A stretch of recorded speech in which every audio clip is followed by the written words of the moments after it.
계집녀는 말이나 고분고분 들어 소령에게 폭언을 퍼붓던 대대장 중령이 그녀의 전투복 속에 숨겨진 투스타 계급장을 보고 기절하는 이야기입니다. 구독과 좋아요를 해주시면 더 좋은 사연으로 보답하겠습니다. 대한민국 경기도 파주.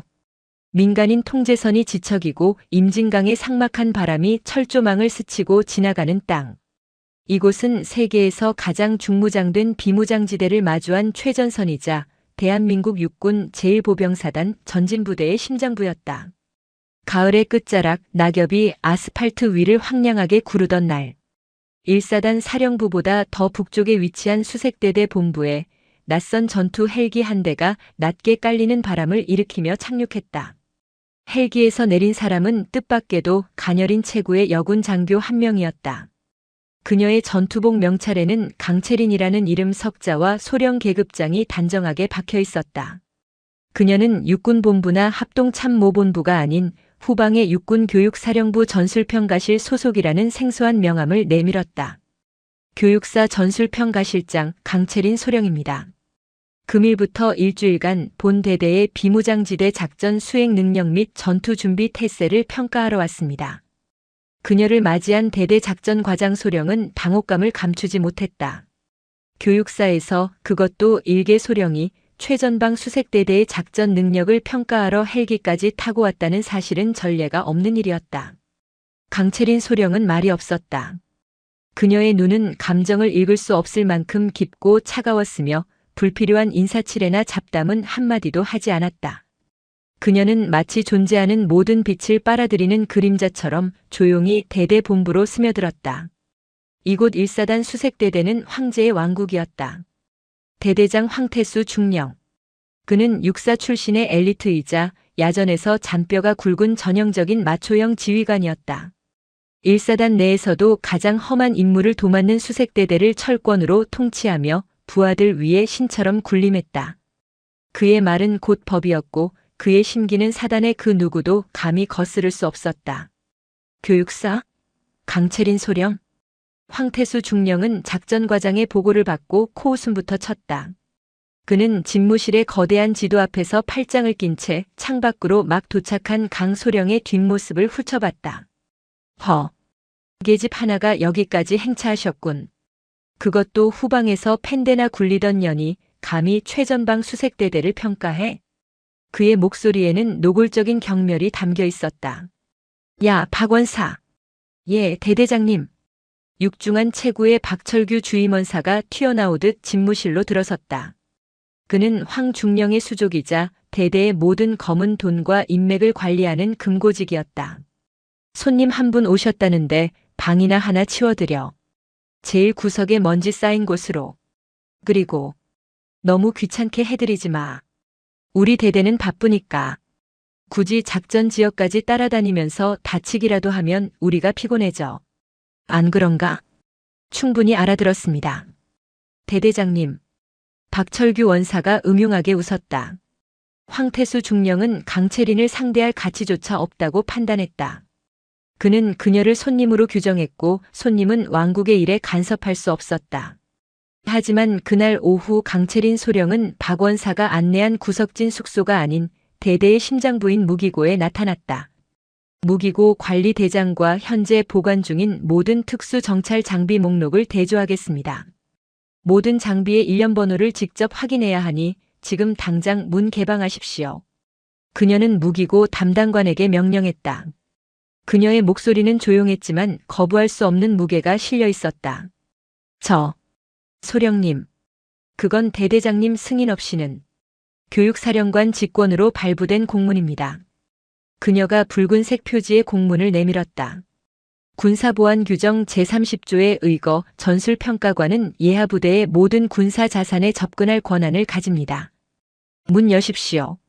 담당관이 어쩔 줄 몰라하며 황중령에게 무전을 치는 동안 강채린은 무기고 주변을 천천히 걷기 시작했다.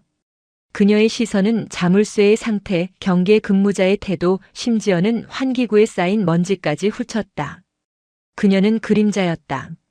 그리고 그림자는 왕국의 가장 어두운 틈새로 스며들고 있었다. 황태수 중령은 경노했다. 감히 자신의 허락도 없이 그것도 여군 소령 따위가 신성한 무기고를 들쑤시려 한다는 사실에 이성을 잃을 지경이었다. 그는 당장 무기고로 달려갔다. 지금 이게 무슨 짓이야?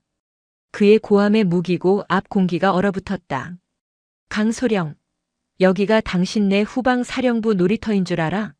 감히 어딜 함부로 뒤지려고 해. 강채리는 천천히 그를 돌아봤다. 그녀의 눈은 분노한 황중령의 시선과 정면으로 부딪혔지만 조금의 흔들림도 없었다. 전술평가 임무 수행 중입니다. 대대장님, 특수정찰 장비 현황은 전투준비 태세의 핵심입니다. 특수장비? 황중령이 기가 차다는 듯 웃었다. 여기 있는 야간 투시경 하나가 당신 1년치 월급보다 비싼 건 알아? 당신 같은 이론가가 만져서 고장이라도 나면 어쩔 건데? 그런 건 서류로 확인해, 서류로. 서류는 이미 검토했습니다. 강채린이 준비한 서류철을 들었다. 서류상으로는 완벽합니다. 하지만 지난 분기 소모성 부품 교체 내역이 단 한 건도 없습니다. 수십억 원짜리 장비들이 1년 내내 단 한 번의 고장도 마모도 없었다는 건 비현실적입니다. 뭐라고? 황중령의 표정이 순간 굳었다. 그게 무슨 소리야? 우리 박 원사가 관리를 워낙 철저하게 해서 그런 거지. 안 그런가, 박 원사? 어느새 달려온 박철규 원사가 땀을 삐질삐질 흘리며 맞장구를 쳤다. 예, 그렇습니다, 대대장님. 저희는 장비 하나하나를 제 몸처럼. 그렇습니까? 강채린이 박 원사를 쳐다봤다. 그녀의 시선이 너무도 차가워 박 원사는 뒷말을 흐렸다. 그럼 저기 보관된 PAQ-03K 표적 지식이 7대의 실제 작동 시간을 확인하겠습니다. 장비 내 로그 기록을 보면 간단하겠죠. 황태수와 박철규의 얼굴이 동시에 사색이 되었다. 그들이 제출한 완벽한 서류는 모두 조작된 것이었다. 그들은 최신형 특수 장비의 핵심 부품을 빼돌려 민간 업자에게 팔아넘기고 그 자리에 값싼 중국산 모조품이나 껍데기만 남은 고장난 장비들을 채워 넣었다. 실제 작동 시간을 확인하면 모든 것이 탄로 날 터였다. 이 여자가. 황중령이 이빨을 갈았다. 감히 지휘관을 의심해? 당신 지금 월권이야. 내가 당장 당신 내 교육사령관한테 전화해서 하십시오. 강채린이 황중령의 말을 잘랐다. 하지만 그 전에 무기고는 열어야겠습니다. 열지 않겠다면 규정 위반으로 상부에 보고하고 강제 개방을 요청하겠습니다. 어느 쪽이 대대장님께 유리할지는 직접 판단하십시오. 황태수의 굵은 목에 핏대가 섰다. 그는 이 계집이 단순한 평가관이 아님을 직감했다. 그녀는 작정하고 자신의 목을 물어뜯으러 온 사냥개였다. 좋아. 좋다 이거지. 황중령이 싸늘하게 웃었다. 그렇게 현장이 궁금하시다. 그렇게 우리 애들 장비가 못 믿어오시겠다. 좋아. 내일 내가 직접 진짜 현장을 보여주지. 당신이 그렇게 좋아하는 특수 장비들. 실컷 구경시켜주겠다고. 그는 무기고 개방이라는 최악의 상황은 피했지만 동시에 강채린을 침묵시킬 다른 방법을 떠올렸다. 내일 새벽 5시. 수색대대 전술훈련장에 집합해. 우리 대대가 어떻게 싸우는지 그 잘난 눈으로 직접 확인하라고. 단, 훈련 중에 사고가 나도 난 책임 못 져. 여긴 최전방이니까. 그의 눈에 담긴 살기는 노골적인 협박이었다. 알겠습니다. 새벽 5시에 뵙겠습니다. 강채린은 조금도 물러서지 않고 그의 협박을 정면으로 받아쳤다. 그녀는 돌아섰고 그녀의 등 뒤로 황태수의 도끼 어린 시선이 뱀처럼 따라붙었다. 그날 밤 대대장실. 미친년이야. 저거 보통 년이 아니라고. 황태수가 담배 연기를 거칠게 뿜어냈다. 대대장님 어쩌실 생각이바이실까? 전현이 내일 장비들 만져보면. 박 원사가 불안에 떨었다. 그래서 내가 훈련을 잡은 거 아니야. 황태수가 비열하게 웃었다. 박 원사. 내일 훈련은 실전처럼 한다. 특히 강소령이 맡을 구역. 오발 사고가 나기 딱 좋은 곳으로 배치해. 예? 오발 사고라니요. 시끄러. 사고는 언제든 날 수 있는 거야. 특히 후방에서 온 훈련 안 된 여군이라면 더더욱. 약간 겁만 줘서 다시는 파주 땅에 발도 못 붙이게 만들자고. 아니, 아예 입을 영원히 다물게 만들 수도 있고. 황태수의 눈이 붉게 충혈되었다. 그는 자신의 왕국을 지키기 위해서라면 그 어떤 짓도 불사할 준비가 되어 있었다. 다음 날 새벽 파주의 공기는 칼날 같았다. 숨을 들이쉴 때마다 폐부가 얼어붙는 듯한 냉기가 전술 훈련장을 감쌌다. 1사단 수색 대대원들이 완전 군장 상태로 도열했고 그들 사이에 강채린 소령도 같은 복장으로 서 있었다. 황태수 중령이 위압적인 모습으로 훈련장 단상에 섰다. 오늘 훈련은 적 특작부대의 후방 침투를 가정한 실기동 훈련이다. 공포탄을 사용하지만 일부 구역에는 특수 모의탄이 설치되어 있으니 실전이라 생각하고 임하라. 그의 시선이 강채린에게 잠시 머물렀다.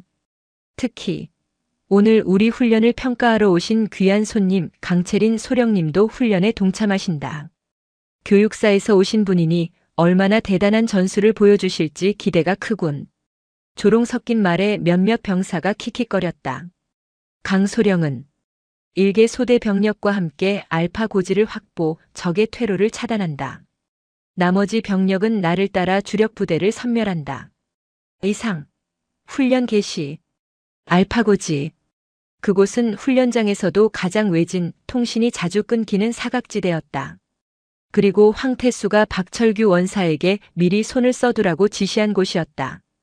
강채린은 말없이 배정된 소대원들을 이끌고 알파 고지를 향해 기동했다. 그녀와 함께하게 된 소대장은 일중대 소속 유진우 중이었다. 그는 얼마 전 임관한 아직 순수함이 남아있는 젊은 장교였지만 황태수 중령의 카리스마에 완전히 매료되어 그를 맹신하고 있었다. 소령님, 이쪽입니다. 저희 대대장님은 실전을 중시하셔서 훈련이 좀 험할 수 있습니다. 뒤처지지 않게 잘 따라오십시오. 유중인은 은연중에 그녀를 무시하며 앞서 나갔다. 산악 기동이 시작되고 강채린은 단 한 번의 낙오도 흐트러짐도 없이 소대원들과 동일한 속도를 유지했다. 아니, 오히려 그녀의 움직임은 훈련된 수색 대대원들보다 더 간결하고 효율적이었다. 그녀는 불필요한 움직임 없이 지형지물을 완벽하게 이용하며 소리 없이 이동했다. 유진우 중위는 자신도 모르게 그녀의 움직임에 감탄했다. 저 사람, 정말 교육사에서 온 거 맞아? 알파 고지 근처에 다다랐을 때였다. 타타타으탕, 쾅. 주력 부대가 있는 방향에서 요란한 총성과 모의 폭발음이 들려왔다. 주력 부대가 교전을 시작했다. 우리는 신속히 고지를 점령한다. 전원 돌격. 유중이가 소리쳤다. 잠깐. 강채린이 그의 앞을 막아섰다. 뭐 하시는 겁니까, 소령님? 지금이 기회입니다. 너무 조용해. 강채린이 귀를 기울였다. 주력 부대의 교전 소리는 우리를 유인하기 위한 기만술이다. 적은 이미 우리 발밑에 와 있어. 예? 그게 무슨...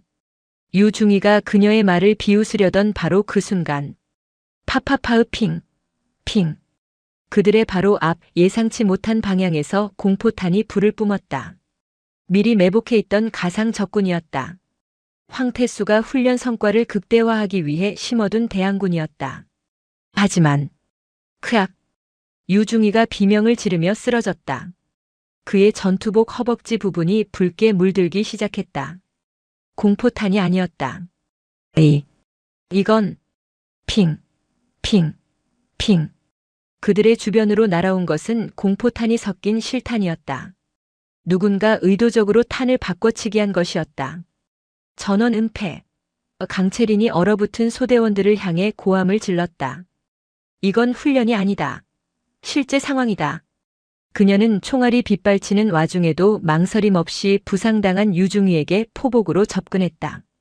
그녀의 머리 위로 실탄이 스쳐 지나가며 섬뜩한 파공음을 냈다. 오발 사고를 가장한 살인 미수. 강채린의 눈이 분노로 차갑게 빛났다. 황태수가 자신을 제거하기 위해 심지어 자기 부하인 유중이까지 미끼로 쓴 것이었다. 소령님. 다리가. 유중이는 고통과 공포로 떨고 있었다. 움직이지 마.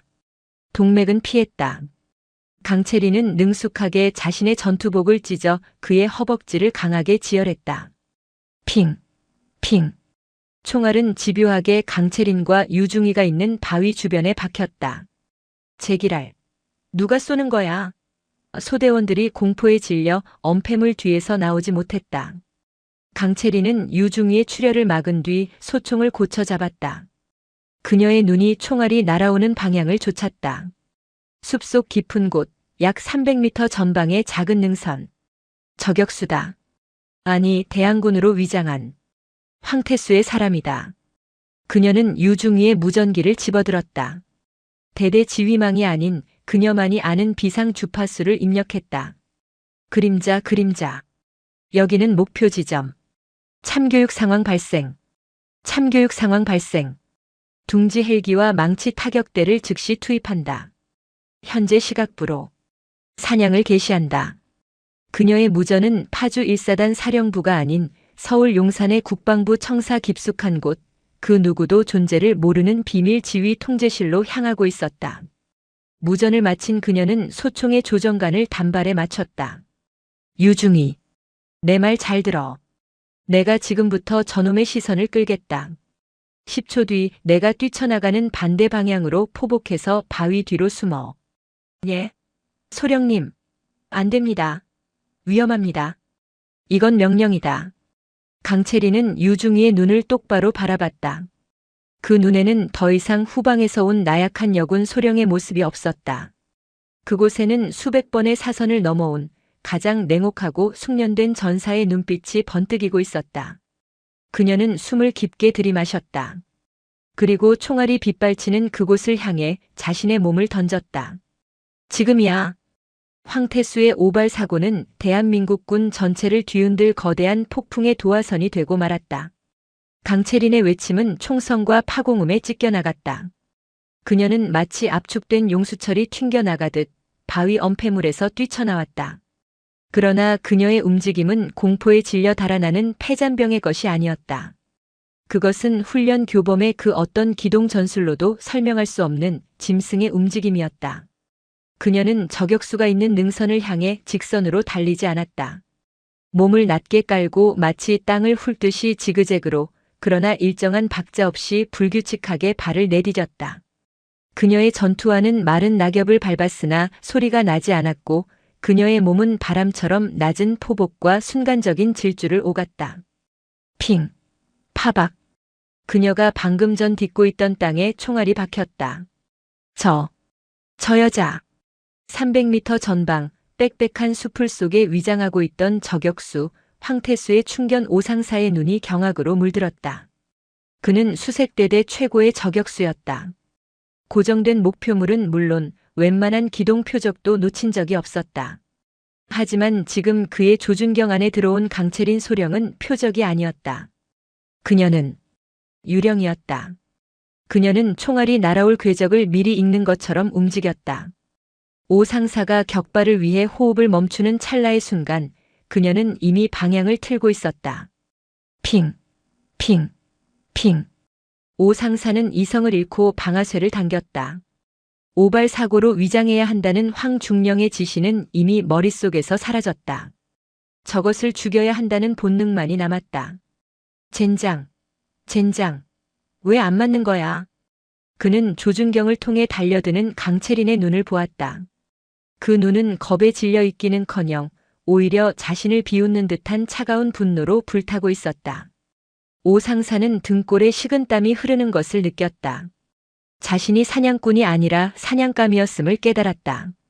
한편 부상당한 유진우 중위는 강채린이 만들어준 그 찰나의 순간 고통을 이기며 필사적으로 몸을 굴렸다.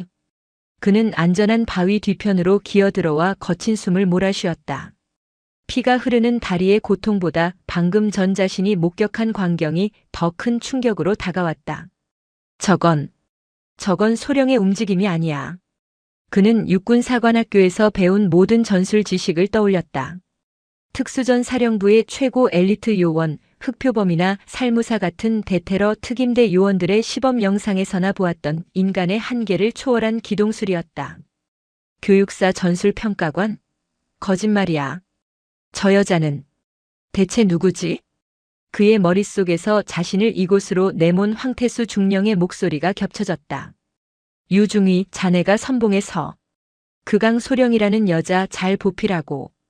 혹시라도 사고가 나면 즉시 보고해. 사고. 황 중령은 이미 모든 것을 알고 있었다. 유진우 자신은 그저 강채린을 죽음의 덫으로 유인하기 위한 미끼이자 동시에 오발 사고의 희생양을 맡을 소모품이었던 것이다. 그토록 하늘처럼 믿고 따랐던 지휘관에 대한 맹신이 배신감이라는 차가운 얼음 송곳이 되어 심장을 꿰뚫었다. 으흑. 그의 입에서 고통인지 절망인지 모를 신음이 터져나왔다. 바로 그때 훈련장 전체를 뒤흔드는 이질적인 소리가 파주의 하늘을 갈랐다. 우우우우. 지축을 울리는 묵직한 프로펠러 소리였다. 1사단이 보유한 500MD 정찰 헬기의 가벼운 소리가 아니었다. 훨씬 더 크고 무겁고 위압적인 블랙호크 UH-60 편대의 접근음이었다. 뭐야?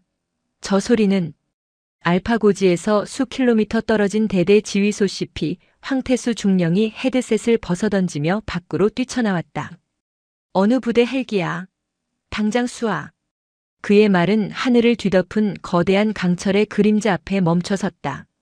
검은색, 빛을 반사하지 않는 특수 도료로 칠해진 그 어떤 식별 마크도 없는 두 대의 블랙호크 헬기가 마치 지옥의 사자처럼 훈련장 상공을 낮게 선회하고 있었다. 네. 대대장님, 레이더에 잡히지 않았습니다. 피하 식별 신호도 없습니다. 통신병이 새파랗게 질려보고 했다. 미친놈들. 여기가 어딘 줄 알고. 황태수는 이것이 강채린과 연관되었으리라고는 꿈에도 생각지 못했다. 그는 이것이 북한의 침투이거나 아니면 미군의 오인 비행이라고 생각했다. 당장 전 대대원은 실탄장전, 대공 방어 태세. 그의 명령이 떨어지기도 전 알파고지의 강채린이 움직였다. 그녀는 추적을 피해 엄폐한 지점에서 신호탄을 꺼내 하늘로 쏘아 올렸다. 슈우구, 퓨. 하늘에서 터진 것은 조난 신호용 붉은색 연막도 안전 신호용 녹색 연막도 아니었다. 아무도 본 적 없는 선명한 보라색 연기였다.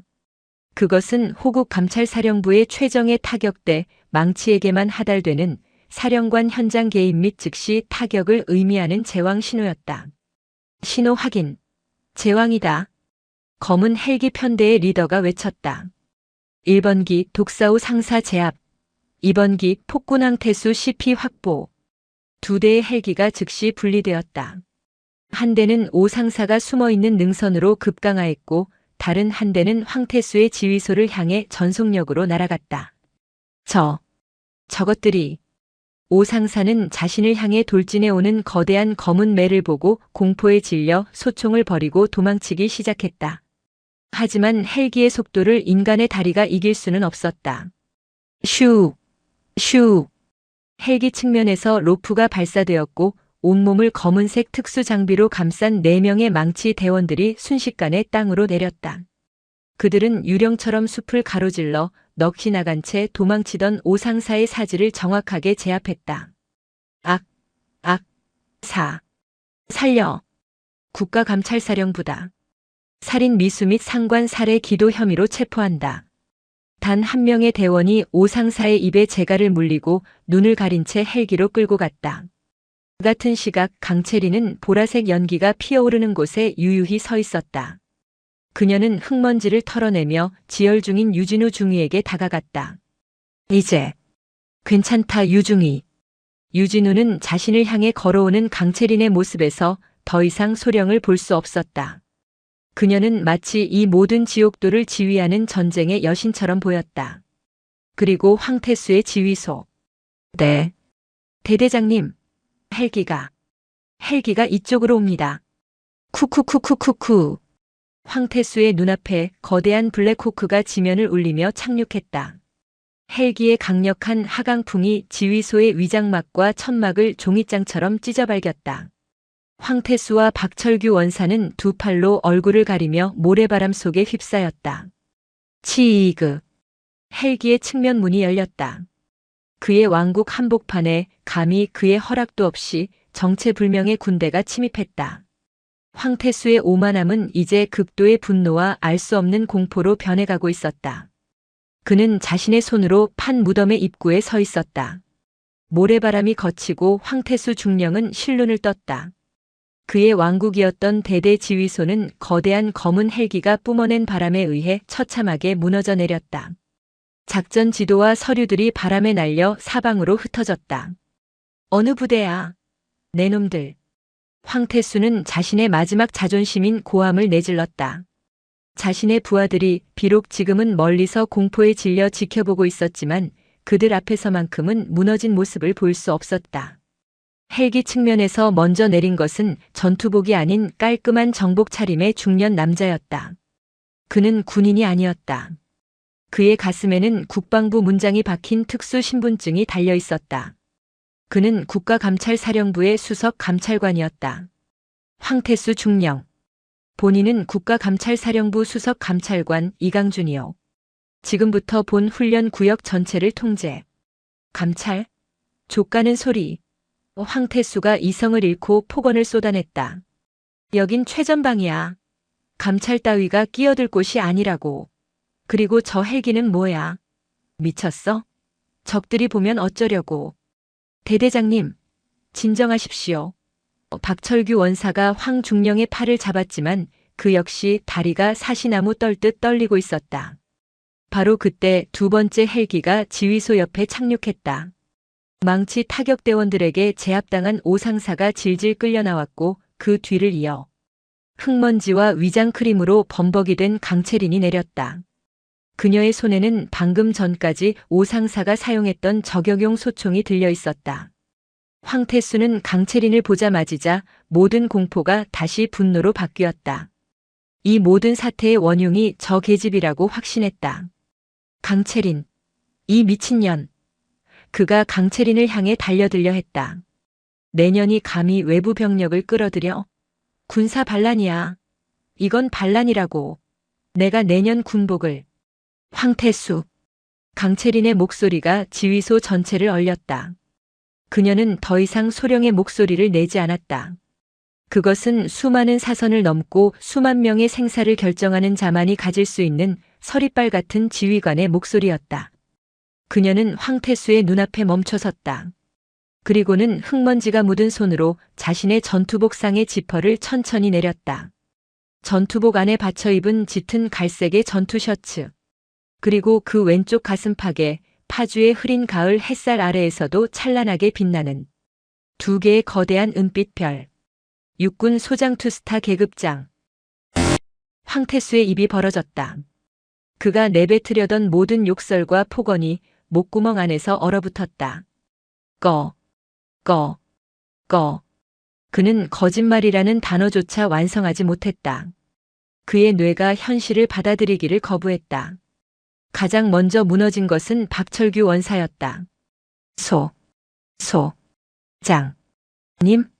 그는 그 자리에 그대로 무릎을 꿇었다. 아니, 다리에 힘이 풀려 주저앉았다. 그의 눈은 공포로 완전히 풀려 있었고 입에서는 알아들을 수 없는 신음만 새어나왔다. 헬기에서 내린 망치 타격대원들이 일제히 그녀를 향해 경례를 붙였다. 사령관님. 이강준 수석 감찰관이 황태수에게 다가와 이제는 조롱이 섞인 목소리로 말했다. 정식으로 소개하지 황태수 중령. 이분은 내 놈이 감히 계집년이라 불렀던 분. 대한민국 국가감찰사령부 사령관 육군 소장 강채린 장군이시다. 황태수의 온몸이 통제불능의 경련을 일으켰다. 그는 숨을 쉬는 법을 잊어버린 듯 헐떡였다. 소장. 소령이 아니라. 소장? 교육사 평가관이 아니라. 감찰사령관. 살인미수. 상관 살해기도. 그것도 현역 투스타를 상대로. 그의 머릿속에서 모든 조각이 맞춰지며 그가 저지른 일의 무게가 거대한 산사태처럼 그를 덮쳤다. 강채린 소장이, 아니 강채린 사령관이 그의 턱을 손으로 거칠게 움켜쥐고 자신을 바라보게 했다. 눈 떠라 황태수. 황태수는 공포에 질려 그녀의 눈을 마주하지 못했다. 내 놈이 말했지.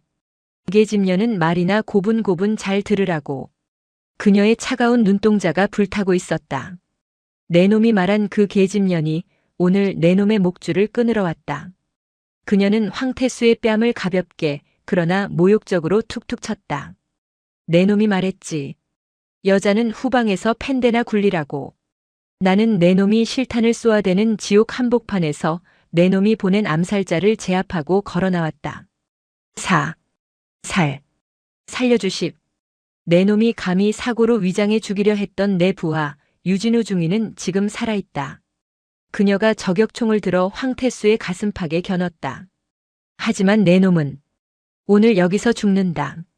군인 황태수는 지금 이 순간 여기서 사망했다.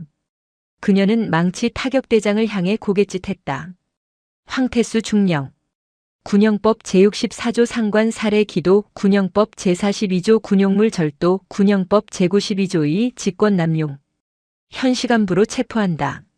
안 돼. 안 돼. 황태수는 마지막 남은 힘을 다해 발악했다. 그는 자신이 황제였던 이 왕국에서 이렇게 초라하게 무너질 수 없었다. 나는 육사. 억울하다. 이건 함정이다. 전현이 날 모함한 거야. 시끄럽다. 망치 대원이 그의 복부를 강타해 숨을 멎게 한 뒤 그의 팔을 꺾어 바닥에 짓눌렀다. 수갑이 채워지는 차가운 금속성 마찰음이 훈련장 전체에 울려 퍼졌다. 강채리는 바닥에 주저앉아 넋이 나간 박철규 원사를 걷어찼다. 박철규 원사.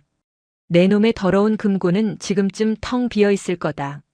다른 감찰팀이 이미 대대본부와 그의 숙소를 급습해 모든 비자금 장부와 밀거래 내역을 확보했다는 뜻이었다. 내 놈은 군인의 명예를 돈과 바꾼 기생충이다. 내 놈이 빼돌린 그 부품값 때문에 오늘 유진우 중위 같은 아들들이 피를 흘린 거야. 끌고 가. 황제와 그의 충복은 가장 비참한 모습으로 자신들의 부하들이 지켜보는 앞에서 헬기로 끌려 올라갔다. 훈련장에 모여있던 수색대대 전 병력은 이 모든 광경을 숨죽인 채 지켜봤다. 그들의 신이 무너지는 순간이었다. 그들의 왕국이 붕괴하는 순간이었다. 강채린 사령관은 헬기에 오르기 전 흙먼지 투성이의 전투복 차림으로 두 개의 별을 빛내며 그들 앞에 섰다. 그녀의 시선은 이제 한 명의 폭군이 아닌 기만당한 수백 명의 젊은 군인들을 향하고 있었다. 그녀의 진짜 임무는 이제부터 시작이었다. 검은 헬기 두 대가 파주의 하늘을 가로질러 사라졌다. 황태수와 박철규 그리고 오상사를 태운 헬기는 용산의 국방부 영창으로 직행했다. 강채린 사령관을 태운 지휘 헬기는 다시 훈련장에 착륙했다. 폭군은 사라졌지만 왕국의 잔해는 치워야 했다. 훈련장에는 수색대대 전 병력이 무장 해제된 채 연병장에 집결해 있었다. 그들은 자신들을 지휘할 지휘관도 주임원사도 잃었다. 그들의 눈에는 공포와 혼란 그리고 일말의 해방감이 뒤섞여 있었다. 그들은 수년간 황태수의 폭력적인 통치 아래 무엇이 옳고 그른지 판단할 능력조차 마비되어 있었다. 강채린 사령관은 헬기에서 내려 부상당한 유진우 중위가 응급처치를 받고 있는 의무 천막으로 향했다. 유중위는 다리의 출혈은 멎었지만 정신적 충격으로 여전히 미세하게 떨고 있었다. 그는 천막으로 들어서는 강채린을 보자 고통도 잊은 채 상체를 일으켜 경례하려 했다. 사령관님. 누워있어 유중위. 강채린의 목소리는 지휘소에서 황태수를 신문할 때와는 달리 낮고 차분했다. 그녀는 의무병에게 잠시 자리를 비켜달라 손짓하고 유중위의 곁에 쪼그려 앉았다. 유중위는 감히 그녀의 얼굴을 쳐다보지 못했다. 자신은 그녀를 후방에서 온 여자라 무시했고 황태수의 미끼 역할에 충실히 동참했다. 자신 또한 공범이었다. 죄송합니다. 사령관님. 저는 자네가 왜 죄송하지? 강채린이 물었다. 대대장님. 아니, 황태수 중령의 명령이 잘못된 것을 알면서도 저는 따랐습니다. 사령관님을 위험에 빠뜨렸습니다. 아니, 강채린이 그의 말을 잘랐다. 자네는 몰랐다. 알았다기보다 애써 외면했겠지. 그것이 자네가 이 왕국에서 살아남는 방식이었을 테니까. 그녀는 유중희의 붕대를 바라봤다. 하지만 오늘은 달랐어. 자네는 다리에 총을 맞고도 나에게 저격수의 위치를 알리려 했고 나에게 도망치라고 소리쳤지. 자네 아내는 아직 군인의 명예가 살아있다. 유중희. 황태수가 짓밟으려 했던 바로 그 명예가. 강채리는 일어섰다. 진정한 지휘관은 계급장으로 말하지 않는다. 어깨에 별을 달고 부하를 사지로 내모는 자가 지휘관인가, 아니면 계급이 낮더라도 부하를 구하기 위해 기꺼이 자신을 던지는 자가 지휘관인가. 그녀는 유중희의 눈을 똑바로 바라봤다. 황태수는 부하들을 자신의 방패로 썼지만 나는 내 부하들을 위해 기꺼이 방패가 될 것이다. 그것이 호국의 존재 이유다. 자네는 오늘 그 두 가지를 모두 보았다. 유진우 중위의 눈에서 뜨거운 눈물이 흘러내렸다. 그것은 다리의 고통 때문이 아니었다. 자신이 맹신했던 우상이 무너진 자리에서 자신이 따라야 할 진정한 빛을 발견한 감동이었다. 사령관님, 저는 치료받고 복귀해. 강채린이 그의 어깨를 두드렸다. 그리고 오늘을 잊지 마. 황태수 같은 괴물이 되지 말고 자네가 오늘 본 자네 부하들이 기꺼이 목숨을 맡길 수 있는 그런 지휘관이 되게. 그것이 자네가 오늘 흘린 피에 대한 자네 스스로의 보상이다. 이것이 그녀가 그에게 그리고 이 무너진 왕국의 병사들에게 전하는 교훈이었다. 강채리는 천막을 나와 연병장에 도열한 수백 명의 수색대대원들 앞에 섰다. 그녀는 마이크를 잡지 않았다. 그녀의 육성이 차가운 파주의 공기를 가르고 모든 대대원들의 귀에 똑똑히 박혔다. 나는 국가감찰사령관 강채린 소장이다. 제군들은 지난 수년간 군인이 아닌 범죄자 밑에서 복무했다. 제군들의 지휘관은 제군들의 목숨을 담보로 자신의 배를 불렸고 제군들이 흘린 땀을 자신의 공적으로 포장했다. 대대원들이 고개를 숙였다. 하지만 오늘부로 1사단 수색대대의 폭군은 사라졌다. 제군들은 더 이상 범죄자의 총알바지가 아니다. 제군들은 대한민국 최전방을 지키는 가장 명예로운 전진부대의 눈과 귀다. 그녀의 목소리에 힘이 실렸다. 나는 제군들에게 단 한 가지만 묻겠다. 부패한 지휘관을 맹목적으로 따르며 죽음의 구렁텅이로 걸어 들어갈 것인가? 아니면 오늘, 지금 이 순간부터 나 강채린과 함께 썩어빠진 군을 바로 세우고 국가와 국민을 위한 진정한 군인으로 다시 태어날 것인가? 대답하라. 수색대대. 그때 한 병사가 그리고 또 다른 병사가 마침내 모든 병사가 고개를 들었다. 그들의 눈에 더 이상 공포는 없었다. 새로운 지휘관을 만난 군인들의 결의가 타오르기 시작했다. 다시 태어나겠습니다. 함께 싸우겠습니다. 수백 명의 함성이 파주 훈련장을 뒤흔들었다. 무너진 왕국 위에 진정한 군인들의 함성이 다시 울려 퍼지는 순간이었다. 강채리는 그들의 함성을 뒤로하고 헬기에 올랐다. 그녀의 임무는 여기서 끝나지 않았다. 이강준 감찰관. 헬기 안에서 그녀가 헤드셋을 썼다. 예, 사령관님. 황태수의 장부를 분석해보니 그가 빼돌린 장비와 자금이 흘러들어간 곳이 1사단 사령부뿐만이 아니군. 네. 육군본부 군수사령부와 심지어 1군단 사령부까지 연결된 정황이 나왔습니다. 강채린의 눈이 차갑게 빛났다. 황태수는 거대한 암세포의 말단이었을 뿐 진짜 몸통은 더 높은 곳에 도사리고 있었다. 항로 변경한다.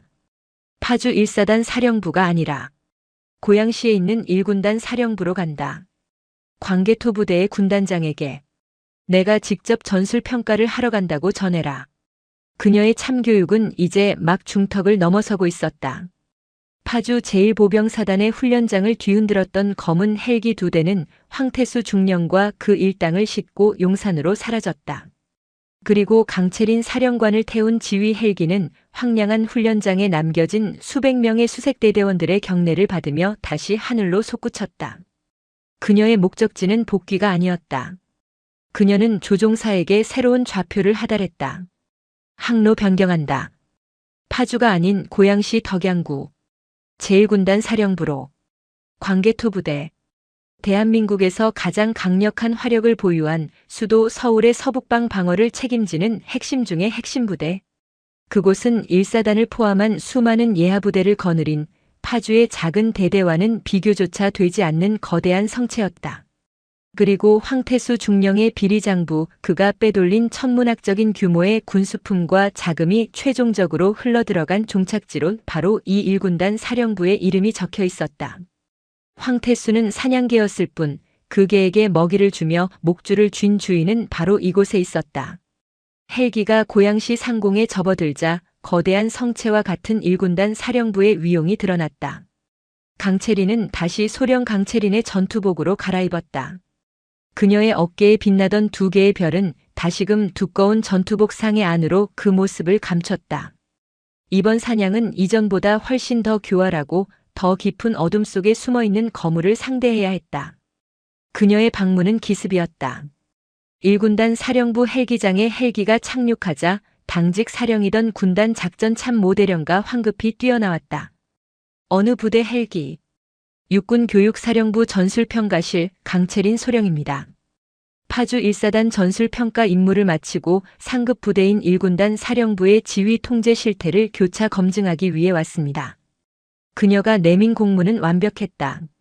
하지만 작전 참모의 눈에는 경계심이 역력했다.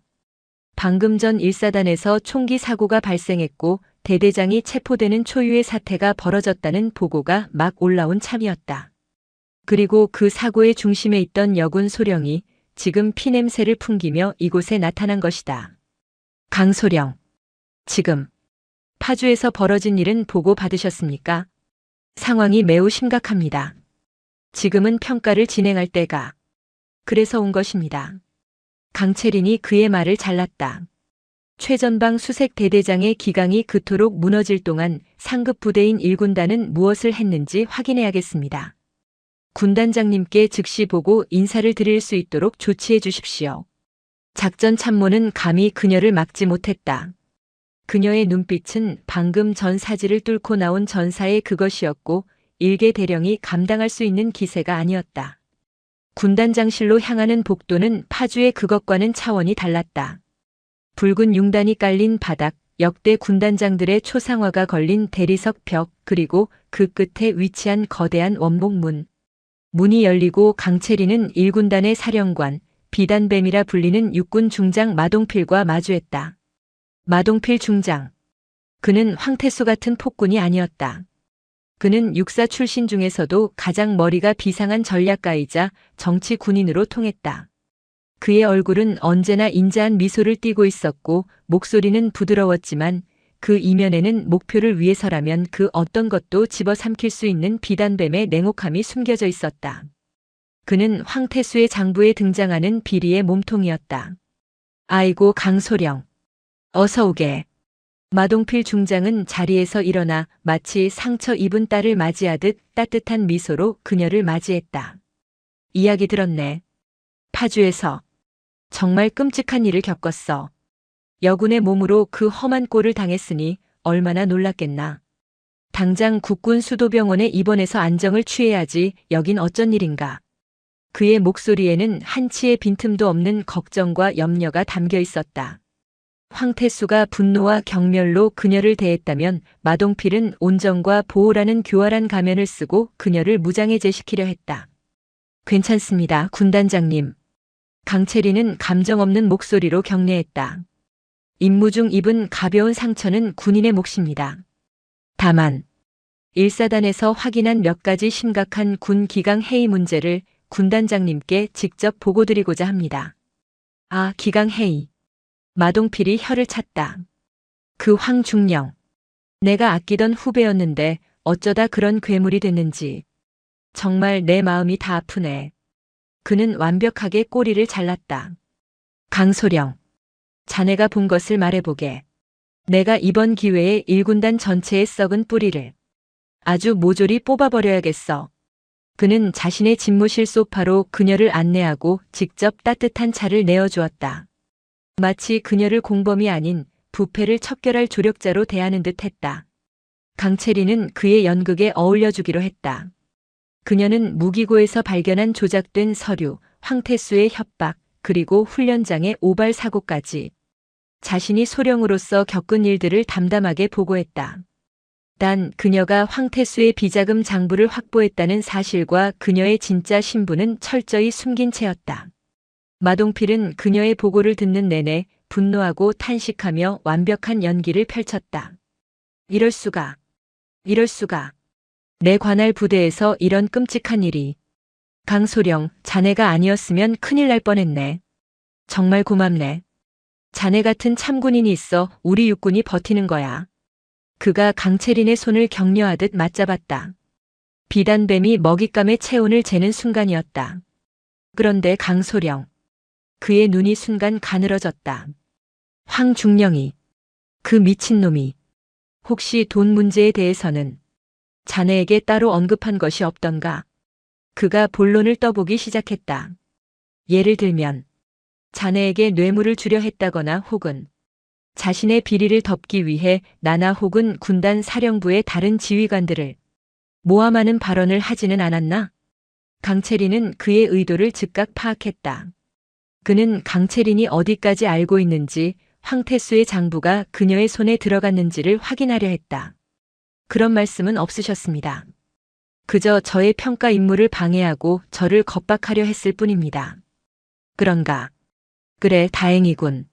마동필의 얼굴에 다시 인자한 미소가 돌아왔다. 하지만 그의 눈빛은 다행이 아니라 처리하기 쉽겠다는 안도감이었다. 그는 강채린을 황태수의 비리를 목격한 성가신 목격자일 뿐 자신의 비리를 아는 위협적인 적은 아니라고 판단한 것이다. 강소령, 자네는 우리 군의 보배야. 하지만 이번 일로 충격이 컸을 테니 평가는 이쯤에서 중단하고 내가 육본에 잘 이야기해서 자네를 편한 곳으로 옮겨주겠네. 교육사보다는 저기 후방 군수사나 아니면 계룡대 본부의 행정직은 어떤가? 여군에게는 그런 곳이. 송구합니다, 군단장님. 강채린이 그의 배려를 정면으로 잘랐다. 저는 제 임무를 완수해야 합니다. 1사단의 문제는 빙산의 일각일 수 있습니다. 저는 1군단 직할부대, 특히 제1군수지원사령부의 물자 관리 실태를 마저 점검해야겠습니다. 마동필의 미소가 처음으로 굳었다. 1군수지원사령부 일명 1군지사. 그곳은 황태수가 빼돌린 모든 군수품이 세탁되고 마동필의 주머니로 들어가는 현금이 되어 나오는 비리의 심장부였다. 소령. 그의 목소리가 한 톤 낮아졌다. 거긴 자네 소관이 아닐 텐데. 거긴 군단 직할이긴 하나 군수사령부의 통제를 받는.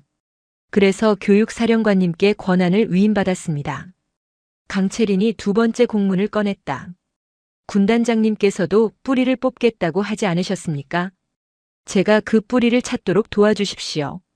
마동필은 그녀를 노려봤다. 인자한가면 뒤에 비단뱀이 혓바닥을 날름거렸다. 저 계집이 순진한 건지 아니면 무모한 건지 감히 자신의 영린을 건드리고 있었다. 좋아. 그렇게까지 원한다면. 마동필이 다시 미소를 지었다. 돕고 말고.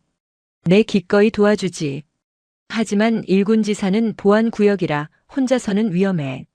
내가 아주 듬직한 안내자를 붙여주겠네. 그가 인터폰을 눌렀다. 조 대령 들어오게. 문이 열리고 면도날처럼 날카로운 인상의 대령이 들어왔다. 군단 감찰참모 사냥개 조필현 대령.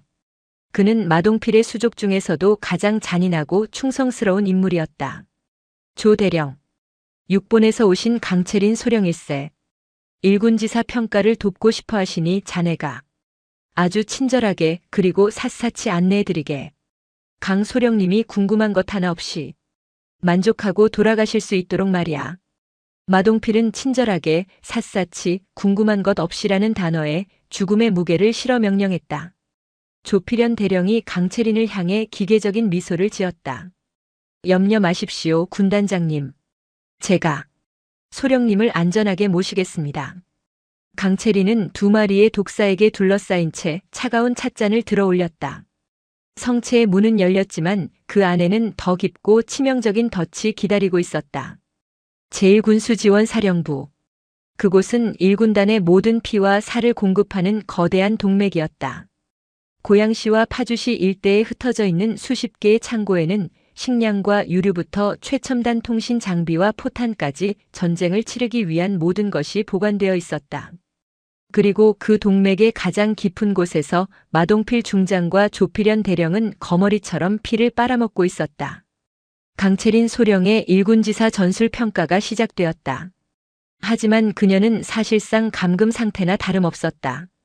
군단 감찰참모 조필현 대령은 그림자처럼 그녀의 곁에 붙어 다녔다. 강소령님, 이쪽입니다. 여긴 일반 탄약고입니다. 저쪽은 피복 창고고요. 조 대령은 그녀를 핵심에서 철저히 배제시켰다. 그는 며칠 동안 강채린을 데리고 다니며 이미 완벽하게 조작된 장부와 흠잡을 데 없이 정리된 창고들만 보여주었다. 그녀가 황태수의 장부에서 확인했던 특수통신 장비나 고성능 야간 투시경이 보관된 제3특수물자 창고 근처에는 얼씬도 못하게 했다. 조 대령님, 제3창고의 재고 목록을 요청합니다. 아, 거기 말입니까?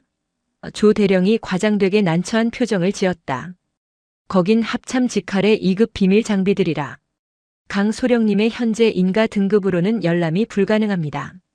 유감스럽군요. 그는 인가 등급이라는 말로 그녀가 일개 소령의 불과함을 상기시켰다. 강채리는 더 이상 요청하지 않았다.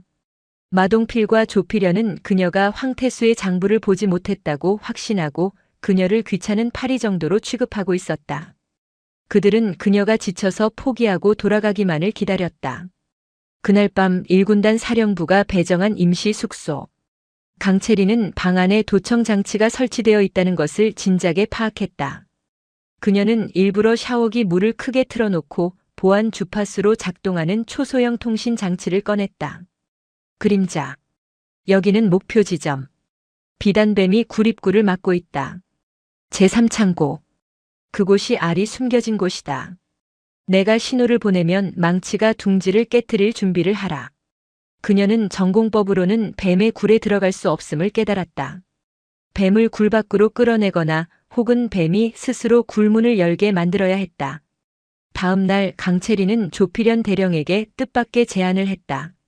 조 대령님, 아무래도 제 인가 등급으로는 더 이상 평가가 무의미한 것 같습니다. 군단장님께 폐를 끼친 것 같군요. 내일 아침 교육사로 복귀하겠습니다. 그동안 감사했습니다. 그녀는 완벽하게 패배를 인정했다. 조필현의 얼굴에 감출 수 없는 승리의 미소가 번졌다. 아닙니다, 강소령. 현명한 판단입니다. 저녁에 군단장님께서 강소령을 위해 조촐한 환송 만찬을 준비하셨습니다. 그간의 노고를 위로하는 자리이니 부디 참석해 주십시오. 덧치었다. 그들은 그녀가 모든 것을 포기했다고 믿었고 마지막으로 그녀의 입을 완벽하게 틀어막을 자리를 마련한 것이다. 그날 저녁 1군단 사령부 내의 장교 회관 광개토홀. 거대한 연회장에는 강채린과 마동필 중장, 그리고 조필현 대령, 단 3사람뿐이었다. 화려한 음식들이 차려졌지만 공기는 얼음장처럼 차가웠다. 자, 강소령. 고생했네. 마동필이 와인 잔을 높이 들었다. 파주에서 겪은 끔찍한 일들은 잊고 새로운 곳에서 새 출발하길 바라네. 자네의 앞날을 위하여. 강채리는 잔을 들었지만 마시지는 않았다. 군단장님, 복귀하기 전에 마지막으로 드릴 말씀이 있습니다. 오, 뭔가. 강채리는 전투복 주머니에서 작은 수첩을 꺼냈다. 황태수 중령이 체포되기 직전 저에게 건넨 것입니다. 마동필과 조필현의 눈이 동시에 수첩에 고정되었다. 그는 자신이 억울하다고 했습니다. 자신이 모든 것을 뒤집어 쓰게 되었다며 이 수첩을 저에게 주며 군단장님께 전해달라고 했습니다. 그는 이 수첩 안에 자신이 군단장님을 위해 얼마나 충성했는지 적혀 있다고 했습니다. 이것만 보시면 군단장님께서 자신을 구해주실 거라고. 그것은 강채린이 만들어낸 치명적인 미끼였다. 황태수의 장부는 그녀의 머릿속과 호국의 서버에만 존재했다. 마동필의 손이 미세하게 떨렸다. 황태수, 그 미친놈이 이런 것까지 남겼단 말인가. 그는 강채린이 이 수첩의 내용을 모른다고 판단했다. 그저 심부름꾼 역할을 하고 있다고. 이리 주게. 마동필이 손을 내밀었다. 조필연이 그녀에게서 수첩을 낚아채듯 빼앗아 마동필에게 건넸다. 마동필은 수첩을 펼쳤다.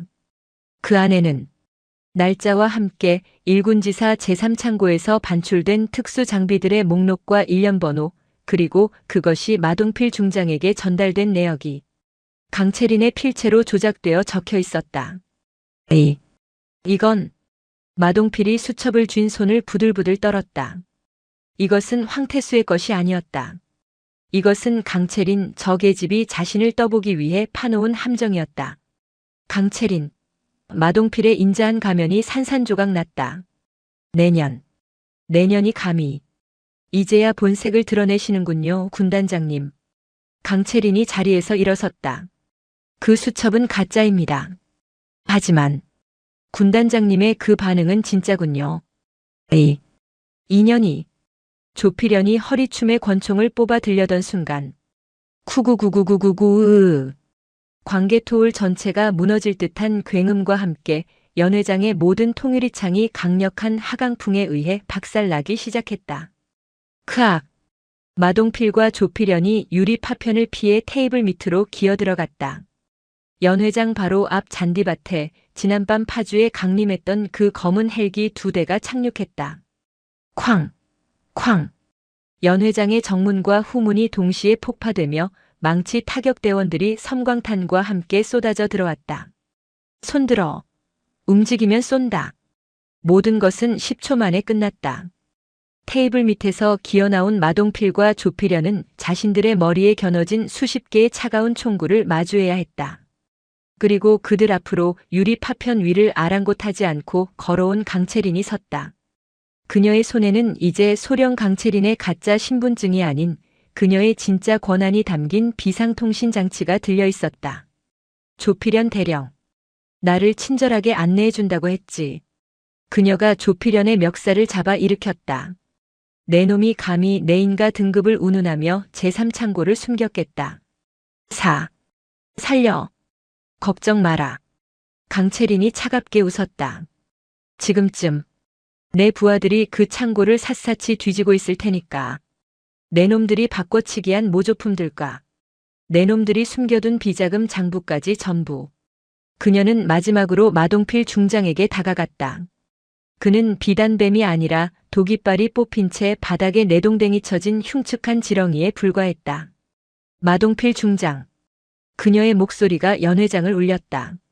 자네가 나에게 와인을 따라주었지. 자네의 그 배려에 내가 답례를 해야겠군. 그녀는 테이블 위에 있던 차가운 얼음물통을 들어 마동필의 머리 위에 그대로 부어버렸다. 흐악. 정신 차려라, 이 쓰레기야.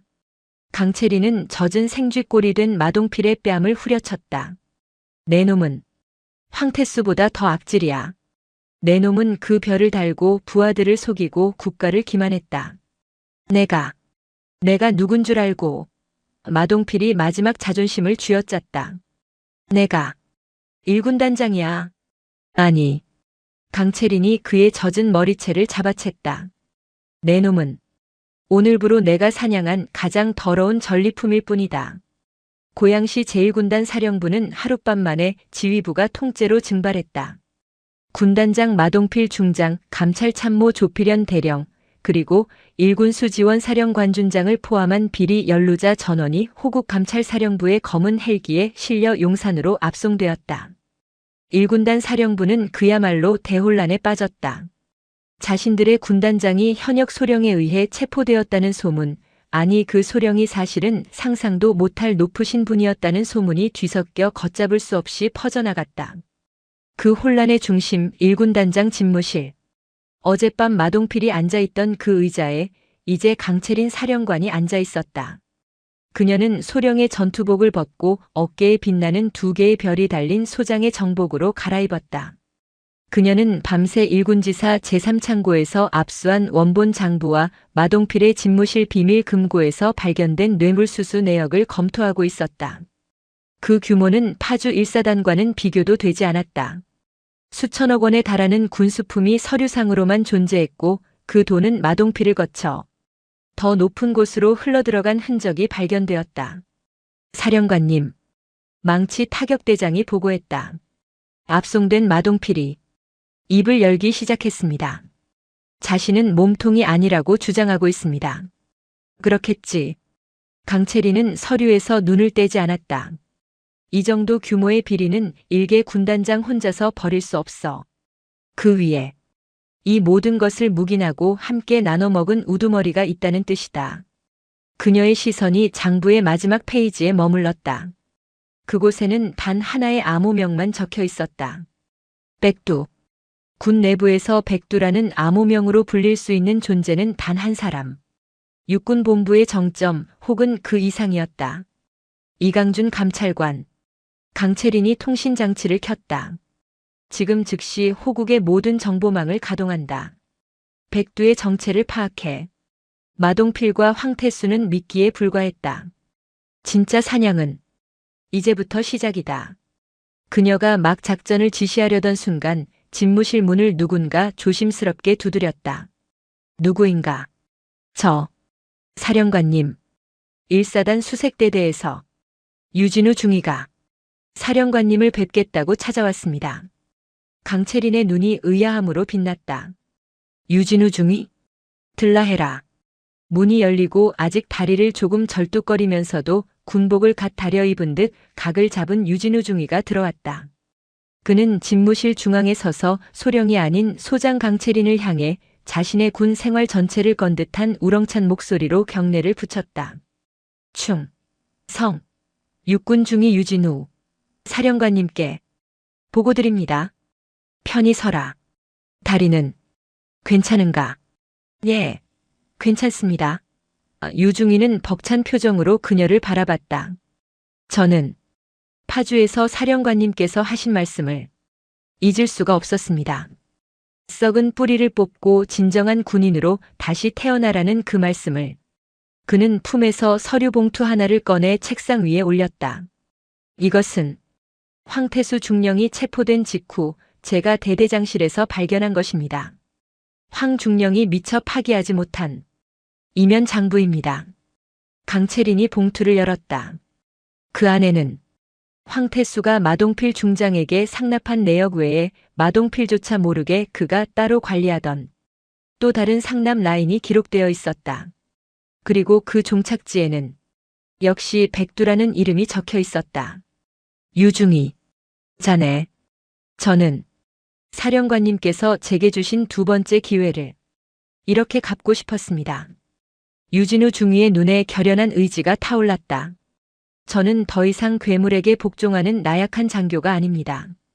저는 사령관님의 병사가 되고 싶습니다. 강채리는 말없이 유중위를 바라봤다. 황태수의 폭정 아래 공포에 떨던 나약한 장교는 이제 없었다. 불의를 직접 목격하고 죽음의 문턱에서 살아 돌아와 스스로 정의를 선택한 한 명의 진정한 군인이 서 있었다. 이것이 그녀가 그토록 바라던 교훈의 결실이자 이 모든 싸움의 감동이었다. 유진우 중위. 예, 사령관님. 강채리는 자리에서 일어나 소장의 계급으로 중위 유진우에게 정중하게 거수 경례를 붙였다. 자네가 이 군의 희망이다. 유진우 중위는 터져나오는 울음을 참으려 입술을 깨물었다. 강채리는 그가 가져온 이면 장부를 집어들었다. 마동필의 장부와 황태수의 장부. 두 개의 조각이 마침내 하나로 맞춰졌다. 백두. 이제 당신을 잡으러 갑니다. 그녀의 눈은 이제 고양시가 아닌 대한민국군의 심장부 서울 용산의 국방부 청사 그 가장 높은 곳을 향하고 있었다. 고양시 제1군단 사령부는 그야말로 대혼란에 휩싸였다. 군단장과 감찰참모 군수사령관까지 지휘부 전체가 하룻밤 사이에 증발해버렸다.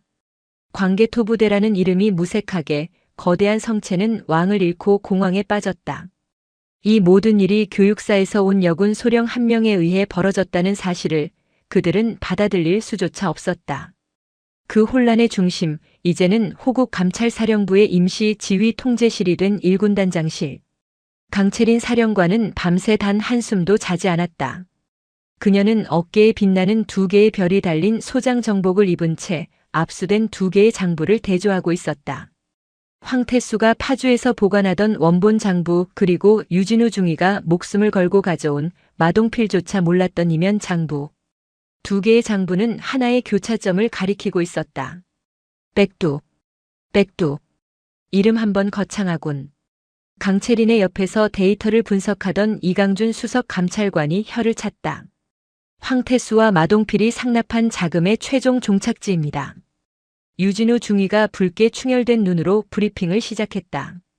그는 이 역사적인 순간의 일원이 되어 자신의 모든 것을 불태우고 있었다.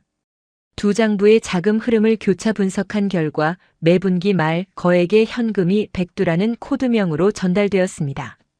그 시기는 공교롭게도 육군본부의 정기 전군 지휘관 회의 날짜와 정확히 일치합니다. 전군 지휘관 회의. 강채린의 눈이 가늘어졌다.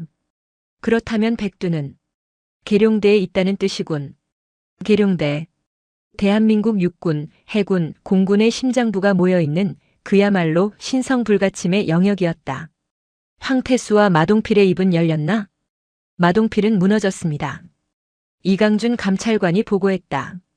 자신은 꼬리일 뿐이라며 백두가 자신을 버릴까봐 두려워하고 있습니다. 그는 백두의 정체를 알고 있습니다.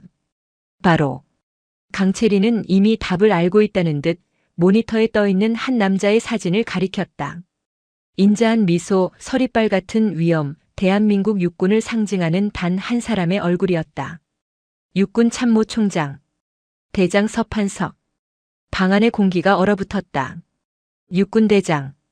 현역군 서열 2위이자 대한민국 육군의 모든 장병을 지휘하는 살아있는 전설로 불리는 인물이었다.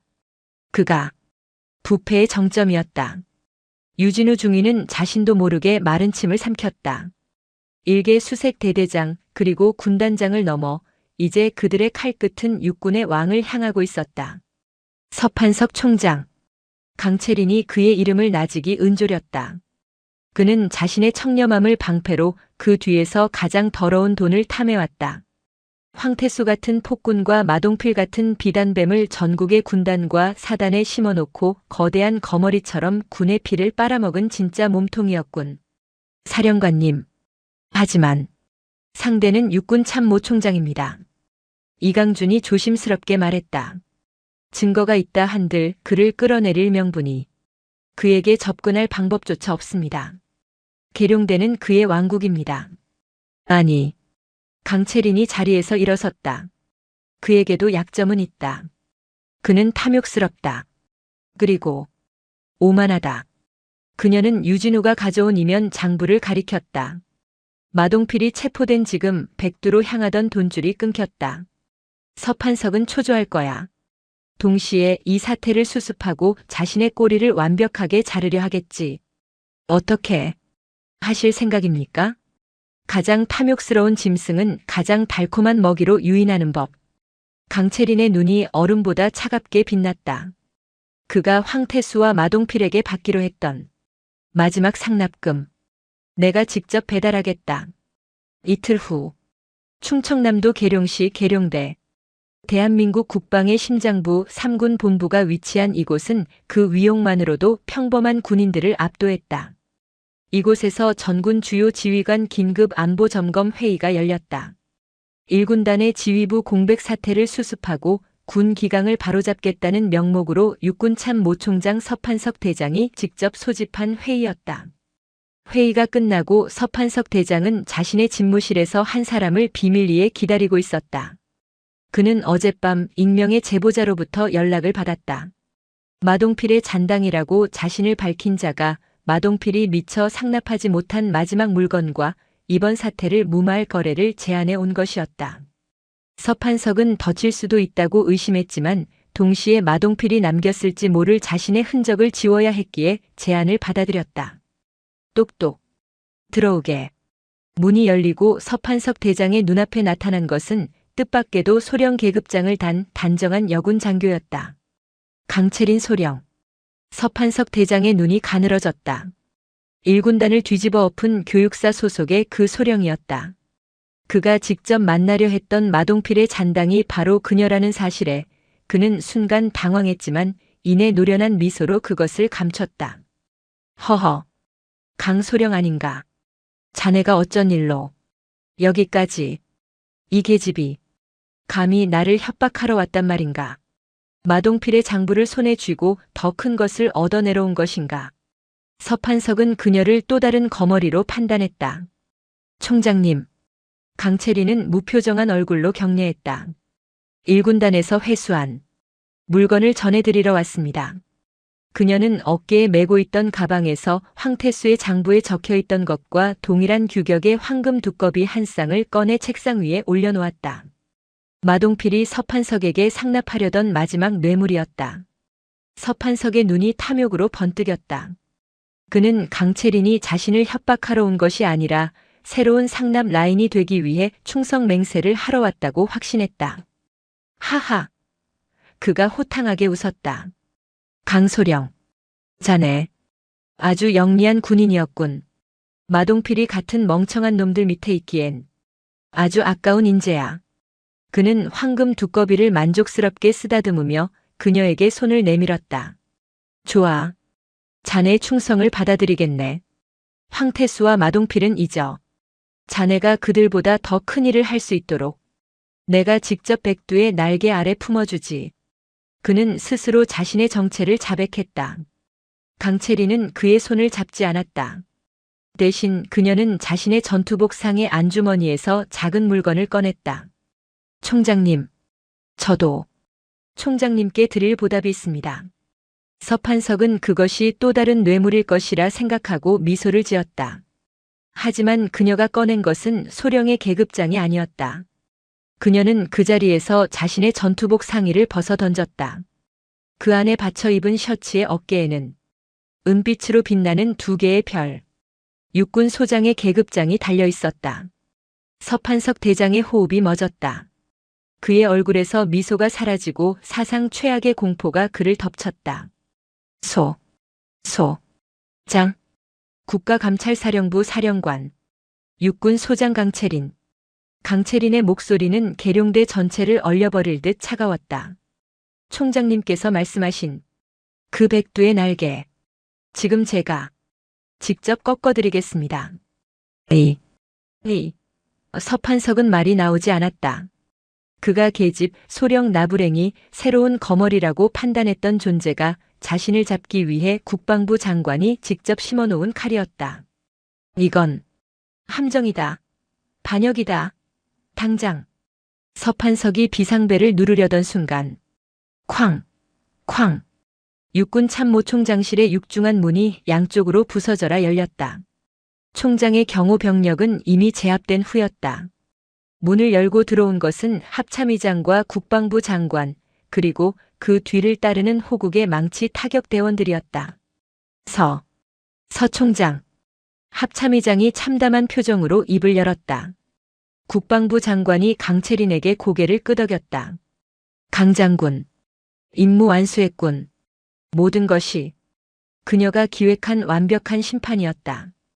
육군 대장 서판석. 강채린이 그의 앞으로 다가갔다. 그녀는 책상 위에 황금 두꺼비를 집어들어 서판석의 떨리는 손에 쥐어주었다. 당신이 평생 탐했던 이 더러운 전리품입니다. 그녀는 서판석의 어깨에 달린 대한민국 육군의 상징이었던 4개의 별, 그 대장 계급장을 자신의 손으로 직접 뜯어냈다. 당신은 군복 입은 군인이 아니라 군복 입은 도적이었다. 으아. 서판석은 계급장이 뜯겨나간 어깨를 붙잡고 짐승처럼 절규하며 무너져 내렸다. 대한민국 육군의 백두가 무너지는 순간이었다. 몇 달 후, 대한민국군은 역사상 유례없는 대수술을 겪었다. 육군 참모총장을 필두로 1군단장, 1사단 수색대대장에 이르기까지 부패의 사슬에 엮인 수십 명의 장성들과 장교들이 군복을 벗고 법의 심판을 받았다. 그들의 재판은 신속하고 엄중하게 진행되었다. 서판석 전 대장은 국가 반역에 준하는 이적 행위 및 천문학적 규모의 횡령죄로 무기징역을 선고받았다. 마동필 전 중장은 징역 40년, 황태수 전 중령은 징역 25년. 그들이 그토록 경멸하고 무시했던 계집년의 손에 그들의 왕국과 성체와 백두는 모두 무너져 내렸다. 이것이 그들에게 내려진 가장 완벽한 참교육이었다. 그리고 다시 파주 제1보병사단 수색대대 훈련장에는 새로운 바람이 불고 있었다. 전투준비 태세 점검, 유진우 대대장님께 대하여 경례, 충성, 다리의 부상에서 회복하고 이번 사건의 공로를 인정받아 파격적으로 소령으로 진급한 유진우. 그는 호국 감찰사령부의 일원이 되는 길을 정중히 사양했다. 대신 자신이 무너졌던 바로 그곳 1사단 수색대대의 대대장 직무대리유로 복귀하는 것을 선택했다. 그는 황태수가 아닌 강채린에게서 배운 진짜 지휘를 실천하고 있었다. 그가 훈련을 지휘하고 있을 때 훈련장 한편에 낯익은 헬기 한 대가 조용히 내렸다. 강채린 사령관이었다. 그녀는 소장 정복 차림으로 묵묵히 훈련을 지켜보고 있었다. 훈련을 마친 유진우 소령이 그녀에게 달려와 경례를 붙였다. 충성. 사령관님, 오늘 어쩐 일로? 지나가는 길에 내 병사가 잘하고 있는지 보러 왔다. 강채린의 입가에 옅은 미소가 걸려 있었다. 유진우는 가슴이 벅차올랐다. 사령관님, 덕분입니다. 사령관님께서 제게 그리고 이 부대에게 군인이 무엇인지 다시 가르쳐 주셨습니다. 아니, 강채린이 그의 어깨를 두드렸다. 내가 한 것이 아니다. 유소령, 자네가 스스로 선택한 길이다. 불의에 눈 감고 괴물의 부하로 남을 것인가 아니면 목숨을 걸고 정의를 선택할 것인가. 자네는 후자를 택했다. 이것이 그녀가 그에게 그리고 이 군 전체에 전하고 싶었던 감동이자 교훈이었다. 진정한 군인의 명예는 별의 개수가 아니라 불의에 맞서는 용기에서 나온다는 것. 자네 같은 군인이 있는 한 이 군은 썩지 않는다. 계속 그렇게 해. 이 최전선을 지켜주게. 명 받들겠습니다. 강채린은 유진우 소령의 경례를 받으며 돌아섰다. 그녀의 임무는 아직 끝나지 않았다. 헬기에 탑승한 그녀에게 이강준 감찰관이 새로운 보고서를 내밀었다. 사령관님, 육군을 정리했더니 이번엔 해군에서 악취가 진동합니다. 차세대 잠수함 도입 비리 심해라는 자가 움직인 정황입니다. 강채린은 보고서를 받아들었다. 그녀의 눈은 다시 얼음 송곳처럼 차갑고 날카롭게 빛났다. 항로 설정. 진해로 간다. 그녀의 정의는 육군을 넘어 이제 대한민국 국군의 가장 깊은 바다를 향하고 있었다. 오늘도 요지경 사연을 잘 들어주셔서 감사합니다.